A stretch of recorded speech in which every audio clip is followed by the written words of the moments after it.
नमो अरिहन्ताणं नमो सिद्धाणं नमो आयर्यां नमो वज्रायाणं नमो लोहे सौसाहुनं मङ्गलं भगवान् वीरो मङ्गलं गौतमो गणी मङ्गलं कुन्दकुन्दार्यो जैनधर्मोऽस्तु मङ्गलम् सर्वमङ्गलमाङ्गल्यं सर्वकल्याणकारकं प्रधानं सर्वधर्माणां जैनं जयतु शासनं सर्वव्यापैकचिद्रूप स्वरूपाय परात्मने सोपलब्धि प्रसिद्धाय ज्ञानानन्दात्मने नमः। प्रवचन सार की 200 नंबर की गाथा चल रही थी। 200 नंबर की गाथा में यहां तक बात हो गई थी। पहले तो ये उन्होंने कहा कि मैं यह मोक्षाधिकारी ज्ञायक स्वभावी आत्मा के परिज्ञान पूर्वक ममत्व के त्याग और निर्ममत्व की ग्रहण रूप विधि के द्वारा सर्व आरंभ से मैंने शुद्धात्मा में प्रवृत्त होता हूं। पहले ये बात करी। उसके बाद उन्होंने कहा कि अन्य कृत्य का अभाव है, अर्थात दूसरा कुछ भी करने योग्य नहीं है ना। फिर किस तरह होता है शुद्धात्मा में प्रवृत्त, वह इस प्रकार माने मैं इस प्रकार शुद्धात्मा में प्रवृत्त होता हूं। तो यहां तक चर्चा हुई थी कि प्रथम तो मैं स्वभाव से ज्ञायक ही हूं। केवल ज्ञायक होने से मेरा विश्व के यानी समस्त पदार्थों के साथ भी सहज ज्ञेय ज्ञायक लक्षण संबंध ही है, किंतु अन्य स्वस्वामी संबंध आदि संबंध नहीं है। इसलिए मेरा किसी के प्रति ममत्व नहीं है, सर्वत्र निर्ममत्व ही है। यहां तक हो गई थी अपनी चर्चा। अब देखो, अब एक ज्ञायक भाव का समस्त ज्ञेयों को जानने का स्वभाव होने से, ज्ञायक भाव का स्वभाव कैसा है कि जानने का स्वभाव है। समस्त ज्ञेयों को जानने का स्वभाव, जो भी ज्ञेय हैं विश्व में जानने का स्वभाव होने से वो क्या करता है। तो ये चर्चा हुई थी कि पर्याय क्रमशः प्रवर्तमान, अनंत, भूत, वर्तमान, भावी, विचित्र पर्याय समूह वाले, ये चर्चा हो गई थी। इसकी अपने वो भी किया था, चर्चा की थी कि किस तरह क्रमबद्ध पर्याय की चर्चा आने के बाद सर्वज्ञता में या सर्वज्ञता के स्वरूप में शंका उठाए जाने लगी। तो ये पर्याय समूह वाले। फिर उसके बाद कहा अगाध और गंभीर ऐसे समस्त द्रव्य मात्र को, है ना। ये द्रव्य की विशेषता आई थी कि द्रव्य कैसा है कि भूत, वर्तमान और भावी विचित्र पर्याय समूह वाला है, अगाध और गंभीर स्वभाव वाला है। तो ऐसे द्रव्य मात्र को, द्रव्य मात्र माने विश्व में कोई द्रव्य बाकी नहीं बचता, ऐसे सभी द्रव्य मात्र को क्या करता है वो कि मानो वे द्रव्य ज्ञायक में उत्कीर्ण हो गए हों। कैसे जानता है कि ऐसा लगता है कि जैसे वो द्रव्य माने वो विश्व द्रव्य माने वही विश्व पूरा, कि मानो वे द्रव्य ज्ञायक में उत्कीर्ण हो गए हों। मानो कह करके ऐसा होता नहीं है कि कोई परद्रव्य आकर के ज्ञायक में उत्कीर्ण हो जाए, डूब जाए, चित्रित हो जाए, कीलित हो जाए, समा जाए। ऐसा कभी होता नहीं है, लेकिन ऐसा लगता है कि मानो वे द्रव्य ज्ञायक में उत्कीर्ण हो गए हों। अब ये उत्कीर्ण हो गए हों कहो, चित्रित हो गए हों कहो, भीतर घुस गए हों कहो, कीलित हो गए हों कहो, डूब गए हों कहो, समा गए हों कहो, प्रतिबिंबित हुए हों कहो, एक ही नाम है, एक ही बात है। कहने का मतलब क्या कि विश्व का ऐसा कोई पदार्थ अपनी त्रिकालवर्ती पर्यायों के साथ बाकी नहीं बचता कि जो उस ज्ञान में जानने में नहीं आवे। आगे आपकी समझ में है ना। ये इस प्रकार एक क्षण में ही जो शुद्धात्मा प्रत्यक्ष करता है, एक ही क्षण में, एक क्षण माने एक समय में, तो वो शुद्धात्मा उस सारे विश्व को प्रत्यक्ष कर लेता है। मैंने विश्व का एक अविभागी प्रतिच्छेद भी ऐसा बाकी नहीं बचता जो उस केवल ज्ञान में जानने में नहीं आता हो। इस तरह यहां पे कहते हैं कि एक क्षण में उसको वो प्रत्यक्ष कर लेता है। वो प्रत्यक्ष कर लेता है में ज्ञान की पद्धति समझ लेना, वो बार बार कहने की जरूरत नहीं है उसकी, लेकिन वो अपने ज्ञान की पर्याय में सारा इस प्रकार का जानना होता है। फिर एक बहुत बढ़िया लिया कि ज्ञेय ज्ञायक लक्षण संबंध की अनिवार्यता के कारण, देखो ज्ञेय ज्ञायक लक्षण संबंध, ये नीचे फुटनोट में है कि ज्ञेय ज्ञायक स्वरूप संबंध टाला नहीं जा सकता, इसलिए वह अशक्य है कि ज्ञेय ज्ञायक में ज्ञात न हो, इसलिए आत्मा मानो समस्त द्रव्य रूपता को प्राप्त होता है। मैंने ऐसा कभी नहीं हो सकता कि कोई ये कहे कि मुझे ज्ञान तो चाहिए, लेकिन ज्ञान में किसी भी ज्ञेय का आकार, किसी भी ज्ञेय, कोई भी ज्ञेयाकार उसमें नहीं होवे। दर्पण तो चाहिए, लेकिन कैसा दर्पण चाहिए कि जिसमें किसी का प्रतिबिंब नहीं होवे, ऐसा दर्पण चाहिए। तो मिलेगा ऐसा दर्पण? ऐसा दर्पण मिलेगा? अरे मिल भी जाएगा तो तू कैसे नक्की करेगा कि ये दर्पण है? भाई हम जो नक्की करेंगे, कैसे नक्की करेंगे हम भी, है ना? तो वो यहां पर एक बहुत अच्छा शब्द का प्रयोग किया कि ज्ञेय ज्ञायक लक्षण संबंध की अनिवार्यता के कारण ज्ञेय ज्ञायक को भिन्न करना अशक्य होने से विश्व रूपता को प्राप्त होने पर भी। तो इसी बात को समझाने के लिए मैंने ज्ञेय ज्ञायक संबंध की अनिवार्यता ऐसी है कि ज्ञान की पर्याय में ज्ञेयाकार ना बने ऐसा कभी हो नहीं सकता, और ज्ञेय ज्ञान में आ जावे ऐसा कभी हो नहीं सकता, और ज्ञान ज्ञेय में चला जावे ऐसा कभी हो नहीं सकता। और ये सब होने पर भी ज्ञेयाकार ज्ञान, ज्ञेय जैसा ज्ञान में परिणमन होना, ज्ञेयाकार का मतलब क्या होता है? ज्ञेय जैसा ज्ञान में परिणमन, मैंने जैसा ज्ञेय पदार्थ है उसी प्रकार इधर ज्ञान में परिणमन हुआ। ज्ञान में उस प्रकार का जिसको अपन जानने की भाषा में भी बोलते हैं कि वो असंभव है कि आप उसको दूर कर दो। अगर उसको दूर करने जाएंगे कि नहीं मुझे तो वो ज्ञान में से सारे ज्ञेयाकार निकालो, मुझे तो ज्ञान को शुद्ध रखना है, तो उन ज्ञेयाकारों को निकालने जाएगा तो ज्ञान निकल जाएगा। क्यों निकल जाएगा? तो उस जो जिसको हम ज्ञेयाकार कह रहे हैं सच में वो ज्ञान के अलावा कुछ नहीं है।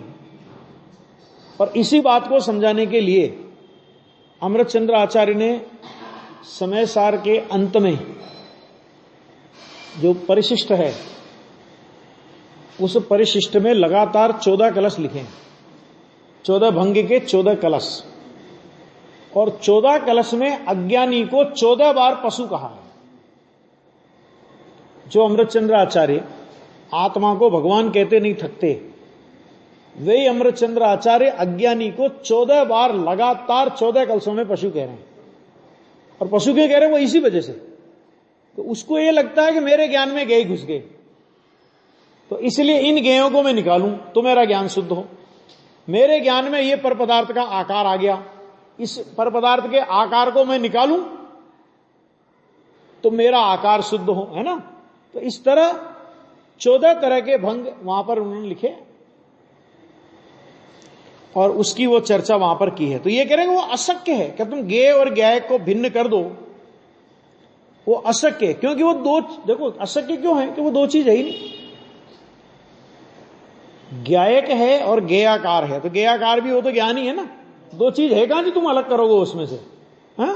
तो भिन्न करना अशक्य होने से विश्व रूपता को प्राप्त होने पर भी, मैंने ज्ञान में अनेक ज्ञेयाकार प्रतिबिंबित हो रहे हैं, तो ऐसा लगता है कि जैसे ज्ञान अनेक प्रकार का हो गया हो, है ना? मानव की, ऊपर शब्द आ गया ना पहले, मानव की, तो मानव की सब में लगा लेना कि मानव की ज्ञान अनेक रूपता को प्राप्त हो गया, मानव की ज्ञान विश्व रूपता को प्राप्त हो गया। लेकिन जबकि ऐसा कुछ हुआ ही नहीं है, तो होने पर भी जो शुद्धात्मा सहज अनंत शक्ति वाले ज्ञायक स्वभाव के द्वारा, अपना आत्म स्वभाव कैसा है कि सहज अनंत शक्ति वाला, ऐसा जो ज्ञायक स्वभाव के द्वारा एक रूपता को नहीं छोड़ता। ज्ञान में अनेक ज्ञेयाकार प्रतिबिंबित हुए, इसलिए ज्ञान अनेक प्रकार का हो गया, ज्ञायक अनेक प्रकार का हो गया। कहते ऐसा कभी नहीं होता। दर्पण में हजारों चीजें प्रतिबिंबित हो तो दर्पण कितने हो गए? दर्पण एक ही रहा ना, और वो दर्पण के खंड खंड हुए कि अखंड का अखंड रहा दर्पण? कोई टूटता हुआ, कोई पदार्थ है ना, और कोई पदार्थ पहले पूरा पदार्थ था, वो समझ लो एक पत्थर था, पूरा का पूरा था, दर्पण में झलक रहा था, और दर्पण में उस पत्थर पे किसी ने हथौड़ी मारी और पत्थर के टुकड़े टुकड़े टुकड़े टुकड़े हो गए, और दर्पण में भी वो सारे के सारे टुकड़े दिखाई दिए। दर्पण के कितने टुकड़े हुए? हाँ? दर्पण में टुकड़े दिखाई दिए। पहले अखंड पत्थर दिखाई दे रहा था तब का दर्पण, और अभी टुकड़े दिखाई दे रहे हैं तब का दर्पण। उस दर्पण में क्या अंतर है? आ गया? इसी तरह अनेक प्रकार के गेयाकार ज्ञान में प्रतिबिंबित हो, भले ज्ञान जैसे गेय जैसे अनेकाकार ज्ञान में बने, लेकिन उससे ज्ञान कभी अपनी एक रूपता को नहीं छोड़ता। अर्थात ज्ञान रूपता को नहीं छोड़ता, अर्थात ज्ञान ज्ञेय रूप नहीं होता। ज्ञेय रूप होवे तो अनंत होवे ना भाई, ज्ञान तो एक है और ज्ञेय अनंत है। अब अगर ज्ञान एक रूपता को कब छोड़ सकता है? कि जब वो उन ज्ञेय रूप हो जाए तो ज्ञान की एक रूपता खंडित हो, तो ज्ञेय रूप तो ज्ञान होता नहीं है ना। ये क्या पे कह रहे हैं कि भाई वो ज्ञायक स्वभाव के द्वारा, क्योंकि वो तन्मयता किसकी? उस ज्ञान की, उस ज्ञान पर्याय की तन्मयता किसके साथ है? कि ज्ञान पर्याय की तन्मयता ज्ञायक स्वभाव के साथ है, ज्ञान पर्याय की तन्मयता ज्ञेयों के साथ नहीं है। ज्ञेयों के साथ तन्मय नहीं होता ज्ञान, और ज्ञान ज्ञायक स्वभाव से कभी अतन्मय नहीं होता। तो ज्ञायक स्वभाव जब एक है तो ज्ञान का परिणमन भी एक रूपता को नहीं छोड़ता। ज्ञेय अनंत होने पर भी, क्योंकि ज्ञान ज्ञेय रूप नहीं होता, इसलिए वो अनेक रूपता को धारण नहीं करता। ये यहां पे कह रहे हैं अनंत शक्ति वाले ज्ञायक स्वभाव के द्वारा एक रूपता को नहीं छोड़ता। बराबर? जो अनादि संसार से, कब से है ये परिस्थिति? यही परिस्थिति अनादि संसार से है। ज्ञान पर्याय ज्ञायक से कभी अतन्मय हुई नहीं, और ज्ञान पर्याय ज्ञेयों के साथ कभी तन्मय हुई नहीं। इसलिए ज्ञान अपनी एक रूपता को छोड़ता नहीं, ज्ञायक तो छोड़ता ही नहीं, लेकिन ज्ञान भी अपनी एक रूपता को नहीं छोड़ता और कभी अनेक रूप नहीं होता। और ये परिस्थिति अनादि संसार से इसी स्थिति में है ना, ज्ञायक भाव रूप ही रहा है। ये तो आत्मा की परिस्थिति बताई। तो आत्मा तो अनेक ज्ञेय जानने में आने पर भी उन ज्ञेयों के साथ तन्मय नहीं होने से, उन ज्ञेय रूप नहीं होने से, ज्ञायक के साथ तन्मयता नहीं छोड़ने से वो कभी अनेक रूप हुआ नहीं, अपनी एक रूपता को छोड़ा नहीं। और यही परिस्थिति अनादि काल से लेकर आज तक रही है, चाहे निगोद में रहा हो और चाहे किसी गति में रहा हो। इस परिस्थिति को कभी बदला नहीं है उसने। आगे बात समझ में। और फिर अब देखो, अब क्या कहा? और जो मोह के द्वारा दूसरे रूप से जाना माना जाता है, तो आत्मा ने तो अपना स्वभाव छोड़ा नहीं, लेकिन मोह ने आत्मा के इस स्वभाव को इस रूप में नहीं माना, नहीं जाना। क्या माना उसने? तो उसने अन्य प्रकार से ही माना, माने ज्ञेयों की अनेकता से उसने ज्ञान को अनेक रूप मान लिया। मलिन पदार्थ ज्ञान में झलके, जैसे रागादि परिणाम ज्ञान में झलके, तो अज्ञानी ने, मिथ्यात्व ने, मोह ने उस ज्ञान को मलिन जान लिया। आ गया? वो 170 पूजा है ना, 170 विधान, यहां 170 तीर्थंकर विधान, उसमें एक बहुत बड़े छंद आता है, ज्ञान में मोह की है मलिनता दिखी, भेद विज्ञानी से उसको पर जान कर। क्या कहा? कि ज्ञान में मोह की मलिनता दिखी। ज्ञान मलिन नहीं हुआ, ज्ञान में राग की मलिनता दिखी। ज्ञान रागी नहीं हुआ, ज्ञान में कषाय की मलिनता दिखी। ज्ञान कषाय नहीं हुआ। कि ये पता कब लगेगा? कि भेद विज्ञान से उसको पर जान कर। कि यहां भेद विज्ञान का प्रयोग करना 294 नंबर की गाथा है। तो 294 नंबर की गाथा में ये कहा कि चैत्य चेतक संबंध की अति निकटता के कारण ये रागादि भाव आत्मा को राग और आत्मा एक क्यों दिखाई देता है, अर्थात आत्मा रागी क्यों दिखाई देता है, जबकि आत्मा तो रागी है नहीं। आत्मा में ज्ञान में तो राग का ज्ञान होता है, तो राग का ज्ञान होने से आत्मा रागी होता है क्या? तो आत्मा तो रागी नहीं होता। तो फिर उन्होंने कहा कि फिर ये एक क्यों दिखाई देता है? तो उन्होंने कहा कि चैत्य चेतक संबंध की अति निकटता के कारण एक दिखाई देता है, एक वस्तुत्व के कारण नहीं। माने राग और आत्मा एक वस्तु है इसलिए एक है ऐसा नहीं है, लेकिन चैत्य चेतक संबंध की माने ज्ञेय ज्ञायक संबंध की इतनी निकटता है कि जहां ज्ञान पैदा हो रहा है, जहां ज्ञान का उत्पादन हो रहा है, वहीं राग का उत्पादन भी हो रहा है।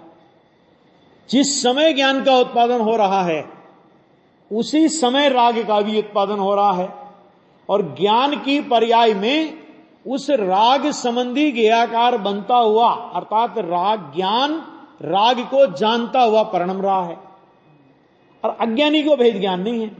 तो सच में तो ज्ञान में राग जानने में आया था और अज्ञानी ने मान लिया मैं रागी हो गया। तो ये भेद विज्ञान के अभाव के कारण पंडित टोडरमल जी ने लिखा कि है तो इनमें भिन्नता, लेकिन जिस विचार से भिन्नता भाषित होती है वो मिथ्या दर्शन के जोर से नहीं होता।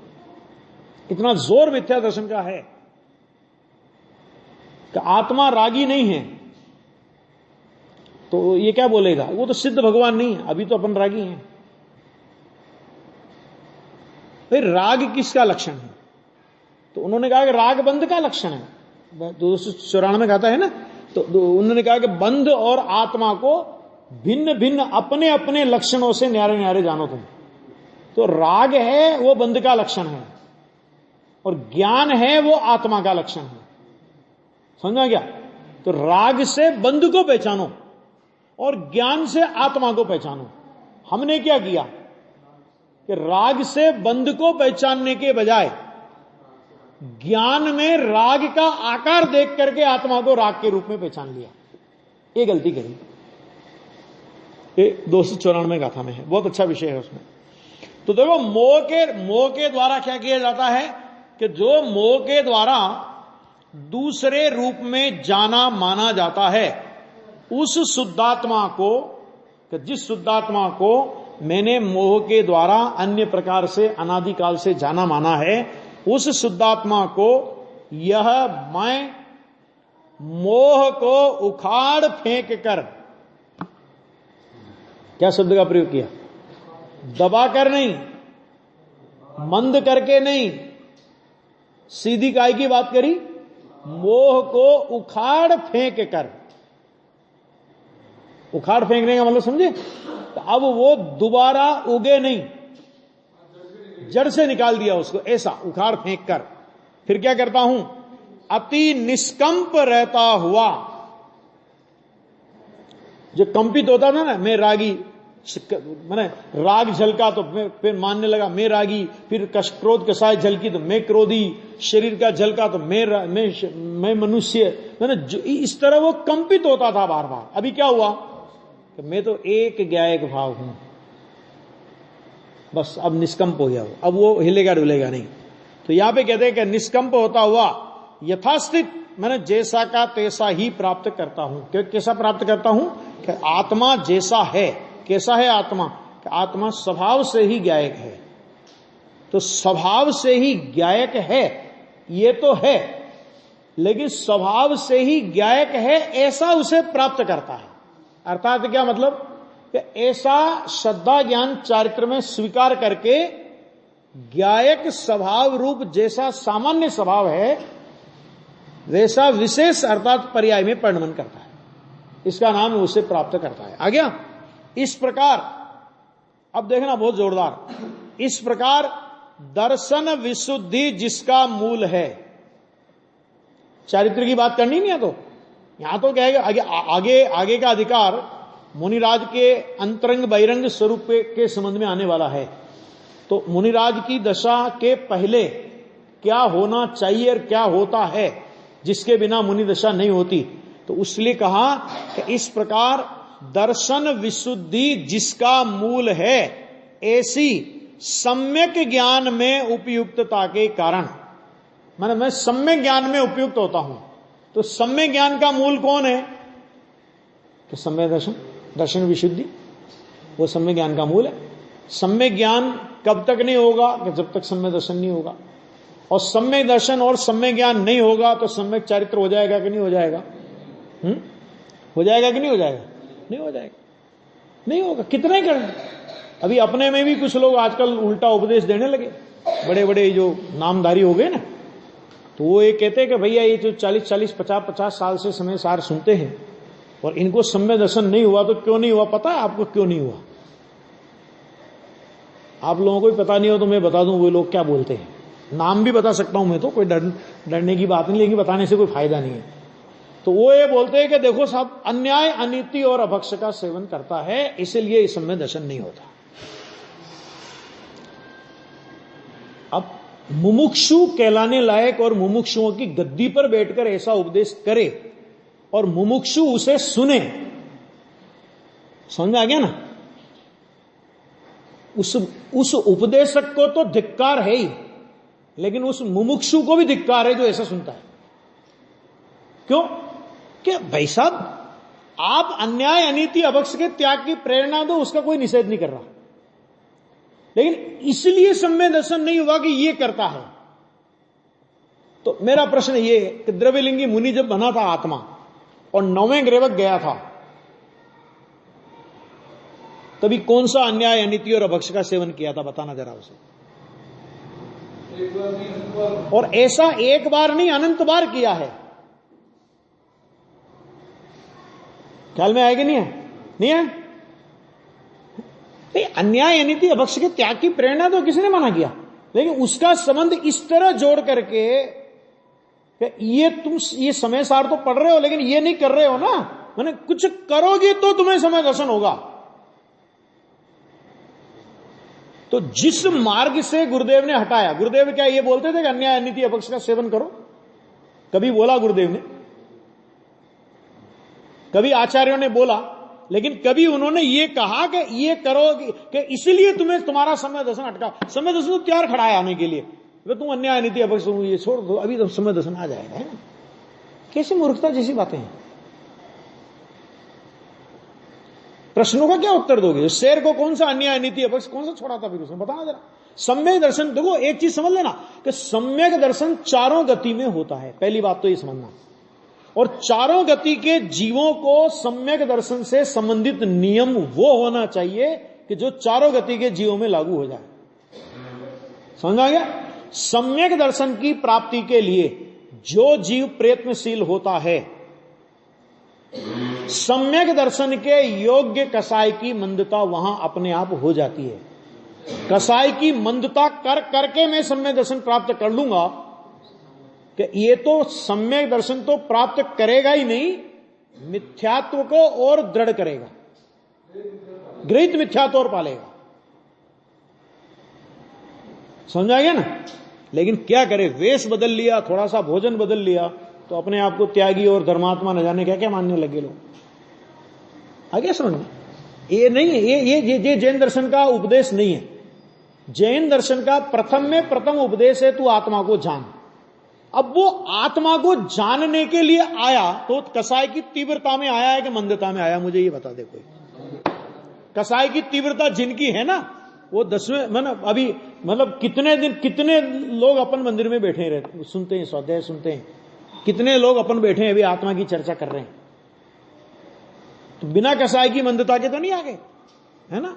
अपन लोग जो भी अपन यहां बैठे हैं तो कसाय की तीव्रता लेकर के बैठे हैं यहां पे, और इससे ज्यादा कसाय की मंदता कर करके मैं सम्यक दर्शन प्राप्त करूंगा। ये तो ऐसा हो गया कि जहर खाते खाते मैं अमृत हो जाऊं, अमर होऊंगा। समझा गया? गुलाल से स्नान करते करते मैं निखर जाऊंगा, ऐसा हो गया है। समझा? बहुत सावधानी की आज जरूरत है आज के जमाने में। देखो, इस प्रकार दर्शन विशुद्धि जिसका मूल है, सबसे यहां शब्द क्या डाला कि दर्शन विशुद्धि जिसका मूल है। अब दर्शन विशुद्धि का मूल क्यों है कि तत्व निर्णय। तत्व निर्णय से सम्यक दर्शन होगा। तत्व निर्णय कैसे होगा कि तत्वाभ्यास से होगा।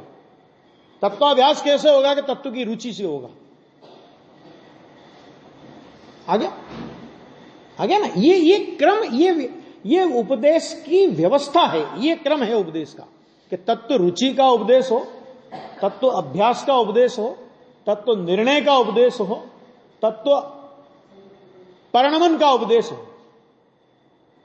और तुमने ये नहीं किया इसलिए तुम्हें ऐसा नहीं हुआ, तुमने ये नहीं किया इसलिए तुम्हें ऐसा नहीं हुआ। अरे कौन सी, किसको मूर्ख बना रहे हो। अब वो क्या मैंने किया तो सभी लोग करें, मेरी तरह ओढ़ लें सब चद्दर बस।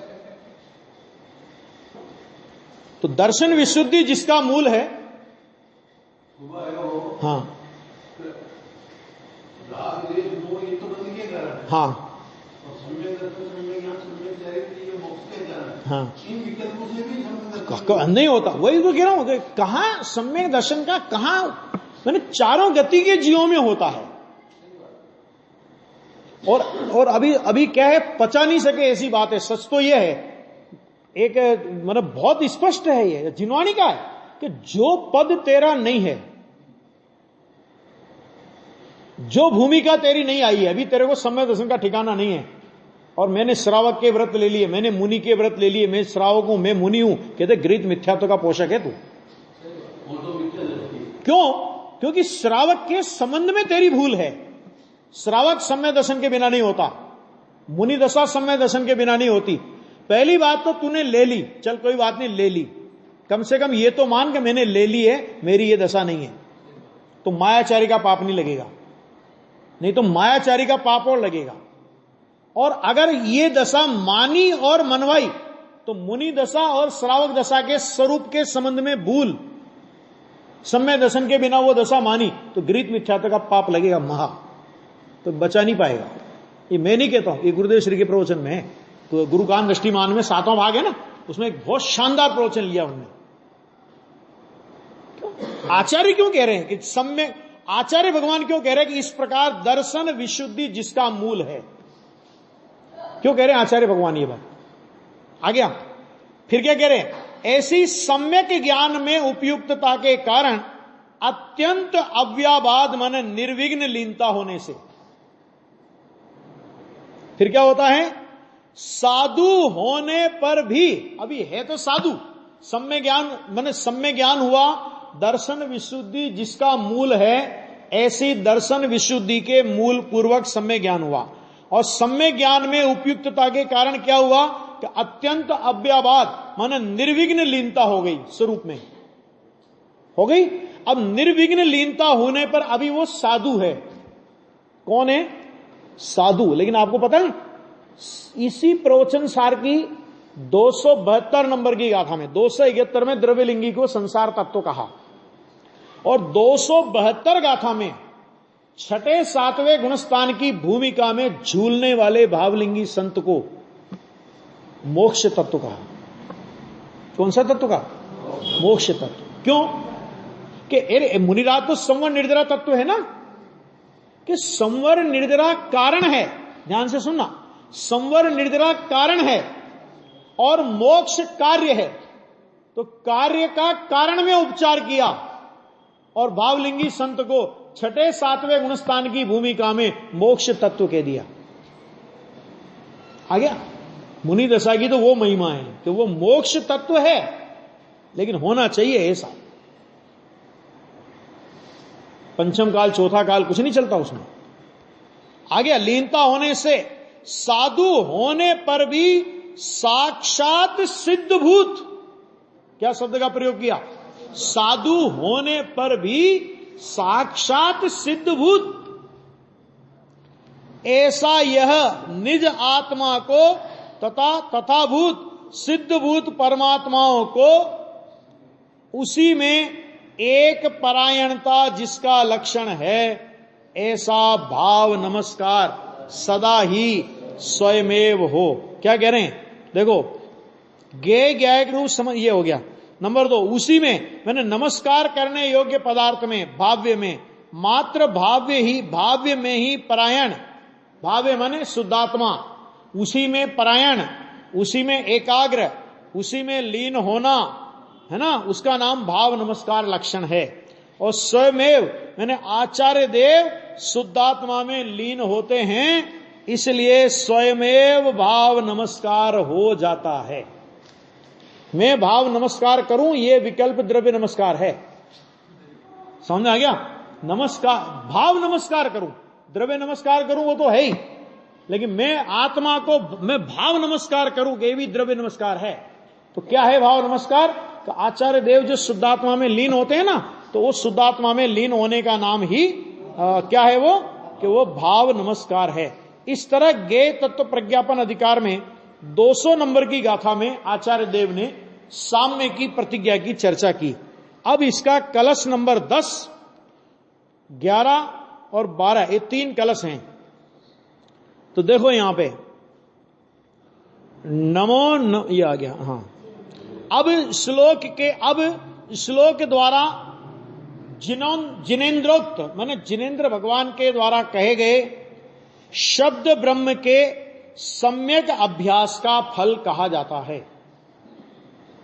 जिनेन्द्र भगवान के द्वारा कहे गए, जिनेन्द्र भगवान के द्वारा कहे गए माने जिनेन्द्र भगवान और उनकी परंपरा, आचार्य वगैरह सभी आ गए, तो उनके द्वारा कहा गया जो शब्द ब्रह्म है माने जिनवाणी है, तो उसके सम्यक अभ्यास का फल, सम्यक अभ्यास क्या है?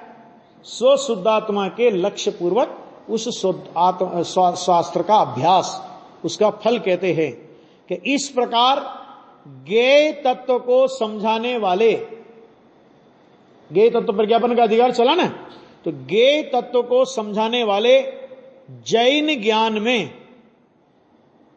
जैन ज्ञान अर्थात विशाल शब्द ब्रह्म में सम्यकतया अवगाहन करके, अर्थात डुबकी लगाकर, गहराई में उतरकर, निमग्न होकर हम मात्र शुद्ध आत्मद्रव्य रूप एक वृत्ति से, परिणति से सदा युक्त रहते हैं। बस हम तो उसमें हमने आत्मा के स्वरूप को जाना, और अब तो हम उसमें एक वृत्ति से अर्थात परिणति से सदा युक्त रहते हैं। सदा युक्त रहते कैसे लिखा? शुद्धोपयोग तो कभी कभी होता है, छठा गुणस्थान भी आता है ना, तो भले ही आता हो, 3 कसाय के अभाव की शुद्ध परिणति है कि नहीं साथ में, है ना, तो उतनी डुबकी तो उनको लगी हुई है हमेशा, ऐसा। अब इस श्लोक के द्वारा अब श्लोक के द्वारा मुक्तात्मा के ज्ञान की महिमा गाकर, किसके ज्ञान की महिमा गाकर? मुक्त आत्मा के ज्ञान की महिमा गाकर ज्ञेय तत्व प्रज्ञापनाधिकार की पूर्णाहुति की जा रही है। देखो अपन क्या बोलते हैं, समाप्त हो गया, समाप्त नहीं होता कभी, पूर्णाहुति की जा रही है, माने इस ज्ञेय तत्व प्रज्ञापन अधिकार की अब हम पूर्णता कर रहे हैं कि आत्मा ब्रह्म को, ब्रह्म का मतलब परमात्म तत्व को, सिद्धत्व को शीघ्र प्राप्त करके, क्रमबद्ध कहां गई? शीघ्र प्राप्त करके कहा तो क्रमबद्ध कहां गई? कि अरे जैसे जिसने ज्ञेय तत्व प्रज्ञापन के अनुसार वस्तु स्वरूप को जाना है, समझा है, अनुभव में लिया है, भगवान के केवल ज्ञान में अति अल्प काल में उसकी क्रमबद्धता आ गई है मुक्ति होने की।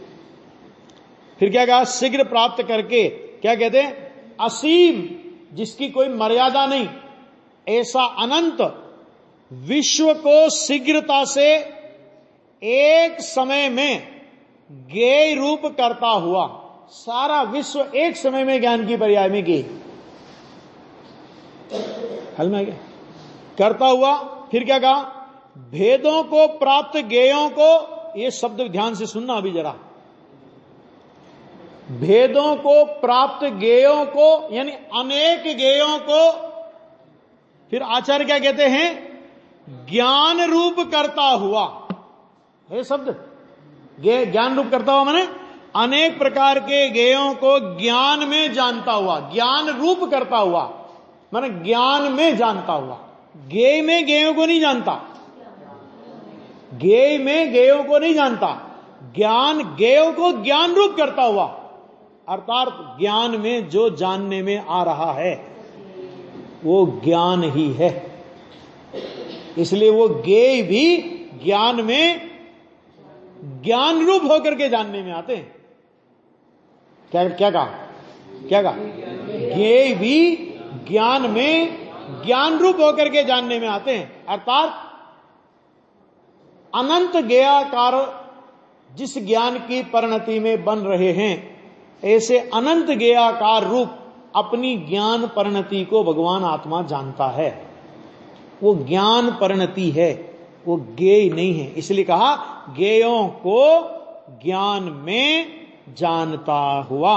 कैसा करता हुआ? जानता हुआ कि ज्ञेयों को ज्ञान रूप करता हुआ। कितना गजब का शब्द है ये। लघु तत्व स्फोट में भी ऐसा है, एक अमरचंद्र आचार्य का ग्रंथ है ना, उसमें ये बात उसमें भी आई है। फिर क्या कहा? और स्वपर प्रकाशक ज्ञान को, ज्ञान का स्वभाव कैसा है? स्वपर प्रकाशक। तो पर प्रकाशक माने पर में जाता है और स्व प्रकाशक माने स्व में आता है, ऐसा ना? कि स्वपर प्रकाशक दो स्वभाव नहीं है, स्वपर प्रकाशक रूप एक स्वभाव, ज्ञान का स्वभाव। और ज्ञान का स्वभाव ज्ञान में होता है कि ज्ञान से बाहर होता है? ज्ञान में होता है। तो ज्ञान का स्वभाव ज्ञान रूप होता है कि पर रूप होता है? ज्ञान का स्वभाव ज्ञान रूप होता है। इसलिए गुरुदेव श्री एक शब्द का प्रयोग करते हैं, ज्ञान का स्वभाव स्वपर प्रकाशक रूप स्व प्रकाशक है। ऐसा ये नियम सार के प्रवचन है ना, शुद्धोपयोग अधिकार के, उसमें स्वपर प्रकाशक ज्ञान की बहुत चर्चा है। कम से कम 10-15 गाथाएं इसी विषय के लिए है। तो वहां पर बहुत जगह ये बात आई कि ज्ञान का स्वभाव कैसा, तो उन्होंने कहा स्वपर प्रकाशक रूप स्व प्रकाशक। तो स्वपर प्रकाशक ज्ञान को ये आ गया, देखो यहां भी आ गया, आत्मरूप करता हुआ। आत्मरूप करता हुआ, स्वरूप करता हुआ, एक ही बात है, आगे बात ना। हाँ, मैंने पर स्वपर प्रकाशक में मैंने पर की बात नहीं है वहां पे, उसको आत्मरूप करता हुआ, वो भी आत्मा ही है। क्या करता है फिर? प्रगट दे दीप्यमान होता है। आगे बात समझ, ऐसा वो आत्मा प्रगट दे दीप्यमान, प्रगट प्रकाशमान, केवल ज्ञान के परिणमन रूप वो होता है, पूर्णता को प्राप्त होता है। ये उन्होंने इसके ज्ञेय तत्व प्रज्ञापन अधिकार की पूर्णाहुति का कलश किया। अब देखो अभी क्या है कि इस ग्रंथ में अधिकार तो मूल में दो है, ज्ञान तत्व प्रज्ञापन अधिकार और ज्ञेय तत्व प्रज्ञापन अधिकार। चरणान योग सूचक चूली का ये अधिकार नहीं है, ये चूली का है ना। तो ये सम्यक चारित्र का वर्णन है उसमें, ठीक है। तो ऐसे सम्य दर्शन सम्य ज्ञान का जहां उपलब्धि हुई, तो फिर क्या होता है उसका बहुत सुंदर विवेचन इस कलश में करते हैं। देखो कि अब श्लोक द्वारा द्रव्य और चरण का संबंध बतलाकर, द्रव्य और चरण, द्रव्य माने शुद्धता, द्रव्य माने शुद्धता, और चरण माने उस शुद्धता के योग्य भूमिका अनुसार प्रशस्त राग। दोनों बातें आएंगी ना, मुनिराज की भूमिका आएगी, उनका वर्णन आएगा। तो द्रव्यानुसारी चरणम और चरणानुसारी द्रव्यम। तो द्रव्यम का मतलब यहां वो द्रव्य स्वभाव नहीं, मतलब द्रव्य का आश्रय करके, स्वभाव का आश्रय करके जितनी शुद्धि प्रकट हुई, उस शुद्धि के अनुसार उस भूमिका के योग्य उसका चरण, माने कसाई की मंदता का योग्य परिणमन होता है। आ गया? ये कहते हैं कि श्लोक द्वारा द्रव्य और चरण का संबंध बतलाकर ज्ञेय तत्व प्रज्ञापन नामक द्वितीयाधिकार की और चरणान योग सूचक चूलिका नामक तृतीयाधिकार की संधि बतलाई जाती है ना। इसको चरणान योग सूचक चूलिका, जिसको अपन चरणान योग अधिकार बोलेंगे, तो उसकी संधि बताई जाती है। वो यहां पे कह रहे हैं चरण, देखो ये बहुत अच्छा श्लोक है और इस श्लोक का भी बहुत अर्थ गलत समझा जाता है। द्रव्यानुसारी चरणम, चरणानुसारी द्रव्यम, ये है ना, ये इसका देखना भी कि यहां पे है कि चरण द्रव्यानुसार होता है और द्रव्य चरणानुसार होता है। माने शुद्धि, माने भूमिका के योग्य राग शुद्धि के अनुसार होगा, हो गया, और शुद्धि भूमिका के अनुसार, राग के अनुसार, वो शुद्ध, दोनों का तालमेल कैसा कि जितनी शुद्धि उसके योग्य प्रशस्त राग और उस भूमिका के योग्य प्रशस्त राग उतनी अंदर में शुद्धि। भूमिका शब्द किसके लिए लागू पड़ेगी कि भूमिका शब्द तब लागू पड़ेगी जिसने चैतन्य भूमि को पकड़ लिया, जिसने शुद्धात्मा की चैतन्य भूमि को पकड़ा, उसकी भूमिका है। भूमिका शब्द चौथे गुणस्थान से पहले लागू नहीं पड़ता, भूमिका नहीं है, क्योंकि भूमि नहीं है वहां पे, तो भूमिका कहां होगी, आ गया। तो ये यहां पे कह रहे हैं, तो ये क्या होता है कि पर इस प्रकार वे दोनों परस्पर अपेक्षा सहित है। क्या मतलब कि भूमिका के योग्य राग हो, भूमिका के योग्य, ध्यान देना, भूमिका के योग्य कषाय की मंदता का परिणाम हो और अंतरंग में शुद्धि ना हो, तो ऐसा नहीं हो सकता। क्यों नहीं हो सकता? क्या अगर अंतरंग में शुद्धि नहीं हो तो भूमिका ही नहीं है, तो भूमिका के अनुसार राग कहां हुआ, एक बात। और अंतरंग में शुद्धि हो और उस भूमिका के योग्य उस प्रकार का उचित राग ना हो साधक दशा में, कि ये कभी नहीं हो सकता। जिस साधक की जो भूमिका है, उस साधक को उस भूमिका के योग्य राग होता है, वो चरण कहलाता है, और उस भूमिका के योग्य जो स्वभाव के अवलंबन से शुद्धता प्रकट हुई, वो द्रव्य कहलाता है। इस तरह दोनों परस्पर सापेक्ष है। आ गया? इसका मतलब क्या कि शुद्धि को भूमिका के अनुसार राग की अपेक्षा लागू पड़ती है। क्यों? क्योंकि वो भूमिका के अनुसार राग ये बताता है कि ये साधक इस भूमिका में खड़ा है। जैसे मुनिराज है, तो मुनिराज को कैसा भी विकल्प आवे मुनिराज की भूमिका के योग्य, क्या वस्त्र ग्रहण करने का विकल्प आ सकता है? क्यों नहीं आ सकता? क्योंकि वो उनकी भूमिका के योग्य विकल्प नहीं है। और क्या किसी गृहस्थ को वस्त्रादि के परित्याग का विकल्प गृहस्थ की भूमिका में आ सकता है? नहीं आ सकता। वो उसकी भूमिका के। मुनिराज को बर्तन में भोजन करने का परिणाम नहीं आ सकता, और श्रावक को हाथ में भोजन करने का परिणाम नहीं आ सकता। अगर आता है तो दोनों की भूमिका भी नहीं है और भूमि भी नहीं है। आगे ना, जिस भूमिका की, इसलिए अष्टपाउड़ में लिखा कि मजाक में भी ऐसी अचेलक वृत्तियां मत करना। अष्टपाउड़ में बहुत इस संबंध में मार्गदर्शन है। इसलिए या तो द्रव्य का आश्रय लेकर, हम यहां द्रव्य का आश्रय लेकर मैंने ज्ञान करके, शुद्धि का ज्ञान करके, है ना, यहां द्रव्य का आश्रय का अर्थ वो है। अथवा तो चरण का आश्रय लेकर, माने उस शुद्धि की भूमिका का ज्ञान करके। मुमुक्षु माने दो अर्थ किए, मुमुक्षु माने ज्ञानी और मुमुक्षु माने मुनि, माने श्रावक भी हो सकता है वो और मुनि भी हो सकता है। वो क्या करे तो मोक्ष मार्ग में आरोहण करो, आचार्य देव का आदेश। अब यही इसी टाइप का कलश है ना, ये द्रव्यानुसारिक चरणम वाला। ये जब चरणान योग सूचक चूलिका शुरू करेंगे तब भी पहले ये कलश लेंगे वो। देखो आगे, अभी तो ये अभी पूरा करते इस अधिकार को, बस हो गया ये। इस प्रकार श्रीमद भगवत कुंद आचार्य देव प्रणीत श्री प्रवचन सार शास्त्र की श्रीमद अमृतचंद्र आचार्य देव विरचित तत्व दीपिका नामक टीका का यह गेय तत्व प्रज्ञापन नामक द्वितीय श्रुत स्कंद का भाषानुवाद समाप्त हुआ। आ गया। अब ये आगे अपना जो कल से चलेगा, ये चरणान योग सूचक चूलिका चलेगी, और चरणान योग सूचक चूलिका में बहुत गंभीर विषय है, बहुत समझने जैसा विषय है, और लगातार एक ही विषय पर अपने को 75 गाथाओं के माध्यम से, है ना, आचार्य अमृतचंद्र के, आचार्य कुंद देव के और आचार्य अमृतचंद्र देव के विचार जानने को मिलेंगे, जो किसी व्यक्ति विशेष को लक्ष्य में रखे बिना।